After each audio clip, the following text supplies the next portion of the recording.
মানে নামাজ পড়ে মন জানে না। এই দেহ, এই আমার পাঁচ পাহে আমি দেহা বেঞ্চি, এটা কি যুবক ভাইগুলো কষি ছিল, যুবক যুবক ভাইগুলে নামাজ পড়ে মন জানা, বহুত কামত কাজত ব্যস্ত। আজান শুনলে মানে নিন ধরে, যখন ফজরে আজান দেয় তখন আগে নিন ধরে, বুঝছো? দিনের পরে দিন যাবেনছে, দিনের পরে রাত যাবে লিখছে।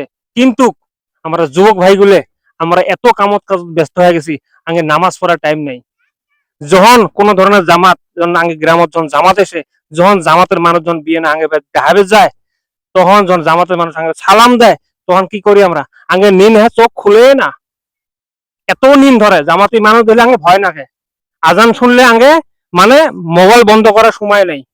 এত আমরা দুনিয়ার দুনিয়াবি কামের মধ্যে আমরা এত ব্যস্ত হয়ে গেছি, মানে ভুলি গেছি আল্লাহর হুকুম, নবীর তরিকা, দিন ইসলাম আমরা ভুলি গেছি ভাই। এই যুবক ভাইগুলো কষি, বিশেষ করে যুবক ভাইগুলো কষি, যুবক ভাইগুলো মানে নামাজ পড়ে মন জানে না। এই দেহ, এই আমার পাঁচ পাহে আমি দেহা বেঞ্চি, এটা কি, এটা কি দেহ, এটা আয়, এটা দেহা পাঁচ পাহে কি ভালাকে দেহা, এটা কি ভাইয়েরা, এই জায়গাটা দেহ, এই এটা এমন একটা জায়গা, মতলব এমন একটা জায়গা, এটা হচ্ছে কবরস্থান ভাই। এই কবরস্থান মতলব এটা এমন একটা জায়গা, কোনো মানুষ অস্বীকার যাইতে পারবে না, আর কোনো মানুষ কর পাবে না যে আমাকে এই জায়গাটা আসা নাকবেন না। এই জায়গাটা ভাই আইস না হোক কাল সকালে আসা নাকবো। হয়তো যার 30 বছর হচ্ছে তাই আর এভারেজ কত বেসলো, 30-40 বছর নাকি 50 বছরে বেসলো, যার 40 বছর হচ্ছে তাই হয়তো হয়তো ওই আর 30 বছর হয়ে বেসতে পাবো, তার বেশি তো বেসবেন না, নাকি 50 বছরে বেসলো। ভাই সময় এডা আসবো, যতই ভেরিফাই করো, যতই তদন্ত করো, যতই অঙ্ক করো, যতই জি করো, ভাই জিন্দগির শেষ অন্তিম এমন একটা রাত আসবো, চোখ খুলবো ডাইরেক্ট কবরস্থানত, ডাইরেক্ট কবরের ভিতরে চোখ খুলবো। তখন আগে এমন ধরনের ভয় নাকবো, সারা পৃথিবীর ভয় যদি একঠাই করে তাও ওরম হবে না ভাই। ওই দিন আমরা জীবনের প্রথম অতটুকু ভয় করবো, আর তখন আমরা আল্লাহ ডাহামু যে আল্লাহ বাঁচাও।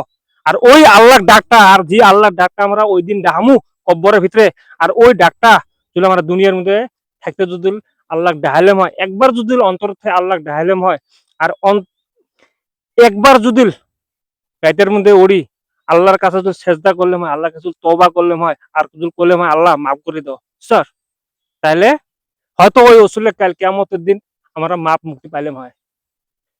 ভাই যতই ব্যস্ত থাকি আমরা, যতই ঝিরাই করি ভাই, এই যে পাঁচ পায়ে দেহ কবরস্থান ভাই, এটাই হচ্ছে লাস্ট ঠিকানা। এতে আশাই নেবো, হয়তো কাই 20 বছর পরে আসবো, হয়তো কাই 30 বছর পরে আসবো, কাই হয়তো কাই 40 বছর পরে আসবো, কিন্তু কবরস্থানত আশাই নেবো, সগাহে মরাই নেবো। তো ওই জন্য যুবক ভাইগুলো কমেছি, দিনের রাস্তাটাই শো, দিন নিয়ে চলো ভাই। কাম কাজ তো করাই নেবো, কাম কাজ করবেন, কামের ব্যস্ততার মাঝে তো আল্লাহর হুকুম নবীর তরিকা, আল্লাহর হুকুম নবীর তরিকা নিয়ে আগে চলা নেবো ভাই, নাহলে দুনিয়ার আখেরাত দুনোটাই বরবাদ।